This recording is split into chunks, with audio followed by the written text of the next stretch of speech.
Et 22h15 dans les quartiers du 3e, 4e et 5e arrondissement, quand soudain... Les frigos qui refroidissent plus, la bière qui refroidit plus non plus. Des gens qui étaient en train de manger, qui ont mangé avec leur flash. On a allumé des bougies, faire les additions à la main, tout retrouver de tête. 125 000 foyers touchés au pic de l'épisode. Pour la plupart, le courant revient au bout de 20 minutes.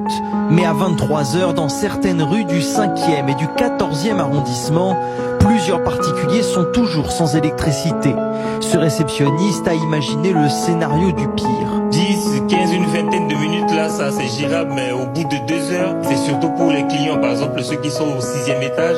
Et si jamais ils doivent partir très tôt le matin et avec les valises, il n'y a pas d'ascenseur. Le réseau RTE parle d'une avarie, sans préciser les circonstances précises de la panne. Selon Enedis, dès 22h15 dans les quartiers du 3e, 4e et 5e arrondissement, quand soudain... Les frigos qui refroidissent plus, la bière qui refroidit plus non plus. Des gens qui étaient en train de manger, qui ont mangé avec leur flash. On a allumé des bougies, faire les additions à la main, tout retrouver de tête.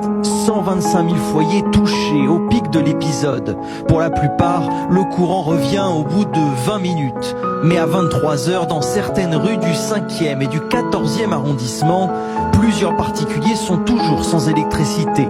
Ce réceptionniste a imaginé le scénario du pire. 10, 15, une vingtaine de minutes, là, ça c'est gérable, mais au bout de 2 heures, c'est surtout pour les clients, par exemple ceux qui sont au 6e étage. Et si jamais ils doivent partir très tôt le matin et avec les valises, il n'y a pas d'ascenseur. Le réseau RTE parle d'une avarie, sans préciser les circonstances précises de la panne. Selon Enedis, les